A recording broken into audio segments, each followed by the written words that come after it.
ሰላም ጤና ይስጥልኝ ውድ የዩቲዩብ ቻናሌ ቤተሰቦች፣ የሰዓቱን ሰበር መረጃዎች ይዤላችሁ ቀርቤያለሁ። ከዜናዎቹ ጋር እስከ ፍጻሜው አብራችሁን ቆዩ። በዛሬው የዓለም ዋንጫ ፍጻሜ ጨዋታ ስታዲየሙ በኤፍ-16 ተዋጊ ጀቶችና ስናይፐሮች ጥበቃ እንደሚደረግለት ተሰማ። ዛሬ በሚከናወነው የዓለም ዋንጫ የፍጻሜ ግጥሚያ የአሜሪካው ፕሬዝዳንት ዶናልድ ትራምፕ ይገኛሉ። እንዲሁም ለአሸናፊው ቡድን ዋንጫ የሚሰጡት እሳቸው ናቸው። የፕሬዝዳንቱ በስፍራው መገኘት በአሜሪካ ታሪክ በስፖርት ውድድር ላይ እጅግ ትልቁን ጥበቃ አስከትሏል። እንደ ዘ ጋርዲያን ዘገባ የስታዲየሙ አካባቢ ከበረራ ነፃ እንዲሆን የተደረገ ከመሆኑም በላይ በስታዲየሙ ጣሪያ ስናይፐሮች ተጠምደዋል። በሺ የሚቆጠሩ የኤፍቢአይ አባላትም በዚህ ጥበቃ ስራ ላይ እንዲሰማሩ ተደርጓል። ዋይት ሃውስ እንደገለጸው ወደ ስታዲየም መግባት የሚፈልጉ ደጋፊዎች ከ4 ሰዓታት በፊት በስፍራው መገኘት ይኖርባቸዋል። ዛሬ በሜት ላይፍ ስታዲየም የሚደረገው ጥበቃ ሌቭል 1 የሚባለው መሆኑን ገልጾ ይህም በአሜሪካ ውስጥ ካሉት ጥበቆች የመጨረሻው ደረጃ እንደሆነ አስታውቋል። በዋይት ሃውስ የዓለም ዋንጫ ግብረ ኃይል ዳይሬክተር የሆኑት አንድሪው ጉሊያኒ ለጋዜጣው በሰጡት መግለጫ የዛሬው ጥበቃ ፕሬዝዳንቱ በዓመታዊው ስቴት ኦፍ ዘ ዩኒየን በበዓለ ሲመታቸው ላይ ከሚደረገው እኩል እንደሚሆን ገልጿል። ከኒው ጀርሲ ፖሊስ በተጨማሪ በርካታ የፌዴራሉ የጸጥታ አካላት የጥበቃው አካል መሆናቸውን ጠቅሷል። ሲናገሩም ፕሬዝዳንት ትራምፕ ለዓለም ዋንጫ ጥበቃ $635 ሚሊዮን እንዲመደብ ያደረጉት ለዚህ ነው። እስካሁን ያሉት 103 ጨዋታዎች በሰላም እንደተጠናቀቁት ሁሉ ይህም በተመሳሳይ እንዲያልቅ እንፈልጋለን ብለዋል። ይህ በእንዲህ እንዳለ በትናንትናው ዕለት የበረራ ነፃ ቀጠናውን ያለፈ አንድ አነስተኛ አውሮፕላንን በአሜሪካ ኤፍ-16 ጀት ከክልሉ እንዲወጣ መደረጉን ዘገባው ገልጿል። የአሜሪካ ኤሮስፔስ መከላከያ ኮማንድን በዋቢነት የጠቀሰው ዘገባው በዚህ አውሮፕላን ላይ ኤፍ-16 ጀቶች ከፍተኛ ብርሃን በመልቀቅ ፓይለቱ ነፃ ቀጠናውን እንዲለቅ ማድረጋቸውን አስረድቷል። ይህም የስታዲየሙ ዙሪያ በኤፍ-16 ጀቶች ጭምር ጥበቃ እየተደረገለት መሆኑን የሚያሳይ መሆኑን ዘገባው አስታውቋል። በቅርቡ በዮርዳኖስ የደረሰውን አዲስ ጥቃትና የደረሰውን ጉዳት ተከትሎ በኢራን ላይ ጦርነት ከተቀሰቀሰ ጀምሮ እስካሁን ድረስ የተገደሉ የአሜሪካ ወታደሮች ጠቅላላ ቁጥር 16 መድረሱ ታውቋል። ከነዚህም በተጨማሪ ከ430 በላይ የሚሆኑ ወታደሮች የተለያየ ደረጃ ያለው የአካል ጉዳት የደረሰባቸው ሲሆን አንድ ወታደር ደግሞ የደረሰበት ሳይታወቅ እስካሁን ድረስ የጠፋ መሆኑ ተገልጿል። በጦርነቱ የመጀመሪያው የወታደሮች እልቂት የተመዘገበው ጦርነቱ በተጀመረ ማግስት መጋቢት 1 ቀን ሲሆን የኢራን ሰው አልባ አውሮፕላን ድሮን በኩዌት በሚገኝ የሲቪል ወደብ ላይ በሰነዘረው ጥቃት 6 የአሜሪካ ወታደሮች ወዲያውኑ ተገድለዋል። በዚሁ ዕለት በሳውዲ አረቢያ በሚገኘው የፕሪንስ ሱልጣን አየር ኃይል ጦር ሰፈር ላይ በደረሰው የኢራን ጥቃት ቆስሎ የነበረው 7ኛው ወታደር ደግሞ ከ1 ሳምንት በላይ በሕክምና ሲረዳ ቆይቶ ሕይወቱ አልፏል።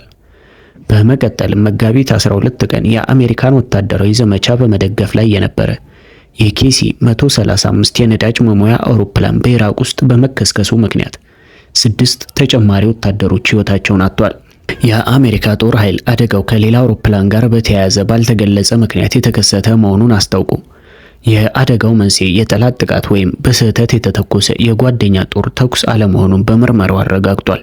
በተጨማሪም ሐምሌ 1 ቀን በአረብ ባህር ላይ በደረሰ የሄሊኮፕተር አደጋ የአሜሪካ ባህር ኃይል አብራሪ ሕይወቱ ያለፈ ሲሆን የባህር ኃይሉ አደጋው በጠላት ወታደራዊ እርምጃ ምክንያት ስለመከሰቱ ምንም አይነት ምልክት አለመገኘቱን አስታውቋል። ሩሲያ በዩክሬን መዲና ኪየቭ እና በአካባቢዋ ባሉ ክልሎች ላይ እጅግ አውዳሚና መጠነ ሰፊ የባለስቲክ ሚሳኤል ጥቃት ሰነዘረች። በጥቃቱ ምክንያት በአሁኑ ሰዓት በከተማዋ የድንገተኛ አደጋ ማስጠንቀቂያ የታወጀ ሲሆን በተለያዩ አካባቢዎች ተከታታይና ከፍተኛ የፍንዳታ ድምጾች እየተሰሙ መሆኑ ተረጋግጧል። የሀገር ውስጥ የክትትል ምንጮች እንደገለጹት ከሆነ በጥቂት ደቂቃዎች ውስጥ ብቻ ከ6 እስከ 12 የሚደርሱ የባለስቲክ ሚሳኤሎች በከፍተኛ ፍጥነት ወደ ዋና ከተማ አቅጣጫ እየተወረወሩ መግባታቸውን ተመልክቷል። ይህን ተከትሎም በከተማዋ ላይ ከፍተኛ ውጥረትና ስጋት ሰፍኗል። የሚሳኤል ስብርባሪዎች በኪየቭ 5 ወረዳዎች ላይ በመውደቃቸው የመኖሪያ ቤቶች፣ የንግድ ማዕከላትና የአስተዳደር ህንፃዎች ላይ ከባድ የእሳት አደጋ አስከትሏል። እስካሁን በተገኘው መረጃ ቢያንስ የአንድ ሰው ህይወት ሲያልፍ 8 ሰዎች ደግሞ ከባድና ቀላል ጉዳት ደርሶባቸዋል።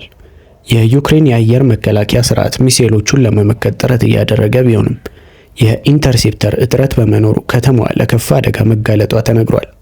ሁኔታው አሁንም በቅርብ ክትትል ላይ ይገኛል የተባለው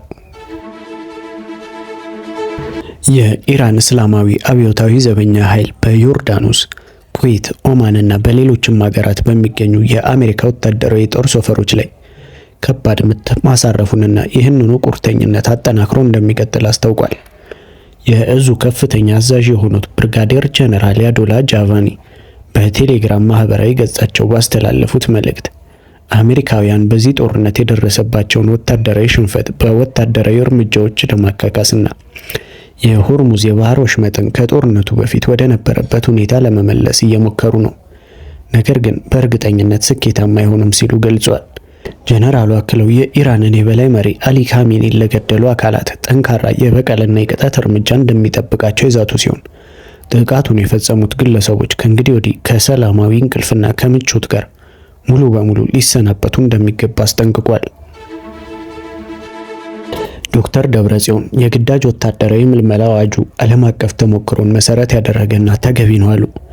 በምርጫ ቦርድ የተሰረዘው ህወሓት ሊቀመንበርና ከሌተና ጀነራል ታደሰ ወረደ ስልጣን ቀምተው የክልሉ ፕሬዝዳንት የሆኑት ዶክተር ደብረጽዮን ገብረ ሚካኤል በክልሉ የግዳጅ ወታደራዊ ምልመላን የሚደነግገው አዋጅን አወደሱ። ዛሬ በመቀሌ ባደረጉት ንግግር ይህ አዋጅ ዓለም አቀፍ ተሞክሮን መሰረት ያደረገ መሆኑንም ገልጸዋል። ሲናገሩም የትግራይ ህዝብ ህልውናና ደህንነትን ለማረጋገጥ የወጣው አዋጅ ቁጥር 366 ህዝባር 2018 ተገቢና ዓለም አቀፍ ተሞክሮዎችን መሰረት ያደረገ ነው ያሉት ዶክተር ደብረጽዮን ጨምረውም የብልጽግና ስርዓት ለሰላም ዝግጁ ስላልሆነ ትግላችንን ትርጉም ያለው ደረጃ ማድረስ ይገባናል በማለት ገልጸዋል። አዋጅ ቁጥር 366 ህዝባር 2018 የግዳጅ ወታደራዊ አገልግሎትን ያካተተና በሞት የሚያስቀጡ ድንጋጌዎችን የያዘ መሆኑ ይታወቃል። 46 ገጾች ባሉት በዚህ አዋጅ እድሜና ጤናው የሚፈቅድለት ማንኛውም የትግራይ ተወላጅ የክልሉ መንግስት የሚያቀርብለትን የክተት ጥሪ ተቀብለው የመሳተፍ ግዴታ እንዳለበት ተደንግጓል። እንዲሁም በትግራይ ሰራዊት ላይ ማንኛውንም ፕሮፓጋንዳ ማካሄድ እንዲሁም የትግራይ ተወላጆችን ለጠላት መመልመልና ከትግራይ ጦር እንዲከዱ ማድረግ በሞት ከሚያስቀጡት ውስጥ ናቸው። ከጠላት ጋር መተባበርና ሚስጥር ማሾለክም እስከ ሞት የሚደርስ ቅጣት እንደሚያስከትሉ የሚጠቅሰው ይህ አዋጅ በክልል ውስጥ ተግባራዊ መሆን መጀመሩ ይታወቃል። ለሰዓቱ ያስኩላችሁ መረጃዎች ይህንን ይመስሉ ነበር። በቀጣይ በሌላ መረጃ እስከምንገናኝ ቸር ሰንብቱ።